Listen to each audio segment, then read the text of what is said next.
Hello hello, c'est Charlotte et je suis de retour pour une nouvelle vidéo. Je suis en train de lire un livre en ce moment qui s'appelle Les 7 habitudes des personnes qui réussissent tout ce qu'ils entreprennent. Ouais, c'est un titre à rallonge, mais vous avez très bien compris le sujet du livre. Au moins, c'est plutôt explicite.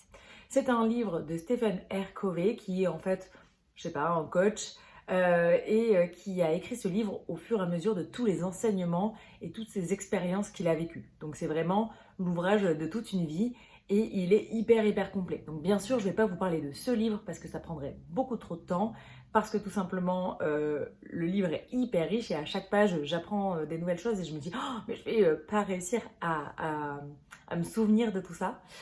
Donc aujourd'hui, je voulais simplement vous parler d'un des principes qu'il évoque dans ce livre et que j'ai trouvé hyper intéressant. J'ai pas du tout fini le livre, donc je ferai peut-être d'autres vidéos autour de ce livre parce que clairement, vous allez voir à quel point c'est enrichissant. Le principe dont je voulais vous parler aujourd'hui, c'est le principe proactivité-réactivité. Alors dans notre vie, on connaît la proactivité, notamment en entreprise, tout simplement parce que c'est des personnes qui vont prendre les devants, qui vont anticiper peut-être un besoin ou un problème et mettre en place des actions avant même que ça se produise. Alors qu'une personne réactive va plutôt être une personne qui attend que les choses arrivent pour trouver des solutions. Donc déjà, c'est deux comportements différents. On n'est pas exactement sur le même schéma et vous allez comprendre, ça va un petit peu plus loin. Pour Stephen Covey, les personnes réactives sont en fait des personnes qui vont avoir une réponse émotionnelle aux événements, qui vont très vite se sentir dépassées par les événements et simplement subir leur vie en fait. En gros, c'est des personnes qui vont sentir qu'elles manquent de contrôle, que ce soit sur leur environnement, sur les actions des autres et sur leurs émotions. Pour vous donner un petit exemple de ça, ça va être des personnes qui vont peut-être avoir tendance à dire ce n'est pas de ma faute, je suis comme ça, ou c'est comme ça, de toute façon j'ai pas le choix, je peux pas faire autrement. En gros, il y a vraiment une idée de fatalité dans leur façon de penser et du coup dans leur façon d'agir aux événements, parce que de toute façon c'est comme si ils n'avaient pas la main sur ce qui se passait et du coup que eux ils n'étaient que là pour réagir en fonction de ce qui se passe. Donc comme je le disais au début, ils sont là en réaction à quelque chose et pas en amont. À l'inverse, une personne proactive est une personne qui a décidé de prendre en main sa vie, qui se sent responsable de sa vie et qui a conscience que du coup ses actions sont régies par des choix, que c'est elle qui est le moteur en fait de tout ce qui se produit. C'est des personnes qui sont motivées par leurs valeurs, leurs objectifs, leurs principes. Et du coup, c'est des personnes qui vont avoir tendance à être proactives pour aller atteindre le but qu'elles souhaitent, qui vont avoir tendance à mettre en place des choses, initier des choses, tout simplement pour que leurs objectifs se réalisent à la fin. Pour vous donner aussi un exemple à ce sujet, c'est simplement de dire je fais le choix de travailler tard parce que j'ai envie d'avoir une promotion, ou alors je choisis quelles sont mes priorités et vers où je veux aller dans la vie. Évidemment, dans la vie, il y a quand même des moments où on ne peut pas tout contrôler, pas tout gérer, et il y a des choses qui sont un petit peu hors de notre portée. Déjà, il y a le passé sur lequel on ne peut pas revenir, mais il y a aussi peut-être les actions des gens, les émotions. Franchement, les émotions, je sais pas, face à un deuil, à une maladie, on n'est pas des robots et il y a des choses qui peuvent nous toucher, qui peuvent aussi nous mettre à terre. Et parfois, c'est un peu facile de dire oui, mais moi je suis proactive et j'ai décidé d'avancer quoi qu'il arrive.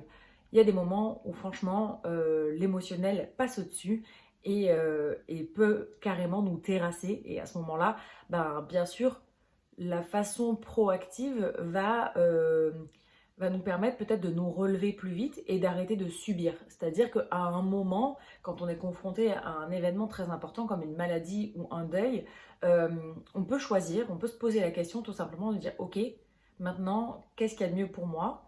C'est très dur. Qu'est-ce que je veux faire de cette douleur? Qu'est-ce que je veux faire de cette peur? Et qu'est-ce que je veux pour mon avenir? Et quand on détermine son objectif, ensuite on peut mettre en place un plan d'action et surtout on peut faire des choix pour savoir vers quoi on veut aller et simplement en fait arrêter de juste subir en se disant de toute façon j'ai pas de chance, je suis malade, voilà, c'est la fatalité. Et oui, clairement, c'est normal d'avoir ce genre de pensée et de se dire pourquoi moi, pourquoi pas quelqu'un d'autre. Mais une fois que c'est là, qu'est-ce qu'on en fait en fait? Parce que si ça vous arrive à vous, bah, vous êtes le seul à pouvoir choisir de comment vous allez réagir face à cette information. Ok, c'est beaucoup plus facile à dire qu'à faire, je vous le concède. Néanmoins, on peut commencer par des sujets beaucoup plus soft dans la vie et pas commencer par un deuil, une maladie, mais tout simplement dans les décisions du quotidien. Par exemple, quelqu'un qui me dirait je n'ai pas le temps de faire du sport. Ça, franchement, c'est le truc que j'entends tout le temps. Je n'ai pas le temps. Moi, quand on me dit j'ai pas le temps, c'est quelque chose que j'aime pas du tout.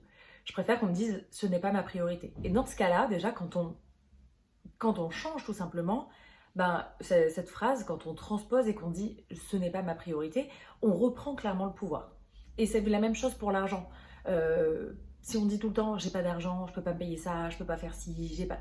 Non, ce n'est pas votre priorité. Parce que finalement, si, je sais pas, vous payez pas votre loyer, vous avez le choix de ne pas payer votre loyer et de partir en voyage.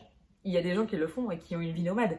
Donc c'est aussi possible de faire ces choix-là, même si c'est des choix qui vont être peut-être en dehors un petit peu du mode de société qu'on connaît et des choix qui ne nous semblent pas sécuritaires. Donc c'est ok en fait simplement de dire ce n'est pas ma priorité. Et ce n'est pas ma priorité par exemple d'investir dans ma santé, ce n'est pas ma priorité d'aller faire une séance de sport. Je préfère finir le travail à 20h parce que derrière ça va me permettre de décrocher une augmentation, etc. Donc en fait, tout simplement pour vous expliquer que tout ce qu'on fait toute la journée, c'est de prendre des décisions. Et la seule personne qui prend des décisions vraiment pour vous, c'est vous. À partir du moment où vous laissez quelqu'un d'autre prendre une décision à votre place, là vous réduisez en fait votre champ d'action, votre champ de possible. Donc le but c'est vraiment d'aller vous poser la question en fait sur quoi j'ai la main, sur quoi j'ai le contrôle, et d'aller essayer d'agrandir au maximum cette zone-là pour pouvoir du coup vous épanouir pleinement et avoir la sensation en fait que vous êtes maître de votre propre vie. Quand on laisse les autres décider à notre place, on va réduire ce champ d'action, ce champ de possibilités, et à la fin on a comme une vision très négative parce qu'en fait on n'est pas maître de nous-mêmes, on n'est pas maître de nos pensées, de notre façon de faire, de notre façon de vivre, de ce qu'on mange peut-être, et du coup là on devient complètement dépendant de l'extérieur. Et évidemment, c'est difficile à vivre parce que c'est pas dans notre nature humaine, en fait, d'être simplement complètement dépendant de l'extérieur. Par ailleurs, c'est comme ça depuis notre naissance, en fait. Quand on grandit en tant qu'enfant, on apprend à s'émanciper. On apprend à marcher, on apprend à faire ses propres choix, on apprend à dire non, on apprend à savoir ce qu'on aime et ce qu'on n'aime pas, notamment au niveau de la nourriture, on apprend à s'exprimer. Et tout ça, c'est vraiment pour qu'à la fin, quand on est adulte, on puisse prendre nos propres décisions. Donc, pourquoi reléguer ce pouvoir à quelqu'un d'autre? Franchement, ça n'a pas de sens. Alors si dans un domaine de votre vie, vous vous dites oui, mais c'est bien beau ce qu'elle dit, mais j'ai pas le choix, c'est comme ça. Sur peut-être, je sais pas, les relations que vous entretenez avec votre famille. Peut-être que vous vous dites oui, mais c'est ma famille, donc j'ai pas le choix, c'est comme ça. En vrai, vous avez complètement le choix. C'est pas parce que c'est votre famille que vous êtes obligé de tout leur laisser passer et de vous écraser. Mais quelles sont les conséquences? Est-ce que si vous prenez du recul, que vous vous éloignez, vous allez vous sentir triste? Est-ce que c'est eux qui vont se sentir tristes? Qu'est-ce que ça vous fait? Et à l'inverse, si vous prenez ces distances, est-ce qu'il peut y avoir quelque chose de positif pour vous? Et ensuite, vous pouvez prendre votre décision. Quand on me dit, oui, mais c'est comme ça, mon travail me demande beaucoup de temps, beaucoup d'investissement, c'est stressant, mais c'est comme ça, j'ai pas le choix, c'est mon travail. Bon, déjà, on choisit son travail, on choisit son entreprise. Évidemment, il y a des personnes pour qui c'est plus difficile que d'autres en fonction de peut-être de nos expériences, de nos diplômes, de notre zone géographique. On a plus ou moins d'opportunités de travail et parfois on a l'impression qu'il n'y a rien à l'extérieur. Ok, donc dans ce cas-là, vous faites déjà ce choix de rester dans ce travail parce que ça vous apporte quelque chose, ça vous apporte peut-être de la sécurité financière, ça vous apporte peut-être de la reconnaissance, c'est ok, mais simplement vous faites le choix de rester dans ce travail, c'est pas une obligation. Vous, sur quoi vous avez le contrôle dans cette situation pour pouvoir retrouver un petit peu votre indépendance et votre autonomie. C'est-à-dire que quand votre boss il vous demande des résultats hyper précis, qu'il est hyper dur, que vous avez une grosse charge de travail, que vous faites beaucoup d'heures, déjà, qu'est-ce que vous pouvez faire? pour que ça s'améliore? Est-ce qu'il est possible de créer des process pour que ça aille un petit peu plus vite? Est-ce que vous pouvez alerter votre direction pour dire on est sous-staffé et ça ne me convient pas, je ne peux pas continuer comme ça? C'est aussi possible. Est-ce que finalement vous souhaitez continuer comme ça parce que derrière vous savez que vous allez pouvoir décrocher un nouveau poste et changer ensuite? Voilà. À la fin, quoi qu'on fasse, c'est toujours des décisions que l'on prend. Mais remettons un petit peu de conscience là-dessus et faisons vraiment des choix qui nous conviennent à nous et pas simplement pour s'écraser et laisser en fait une autre personne prendre les décisions à notre place. Voilà, c'était une petite vidéo courte. J'espère que ce principe vous aura intéressé autant qu'il m'a intéressé. Et si vous avez des questions à ce sujet, si vous avez envie de débattre sur ce sujet, n'hésitez pas à me laisser un petit commentaire juste ici en dessous de la vidéo, de vous abonner évidemment pour recevoir toutes les infos à chaque fois que je sors des vidéos.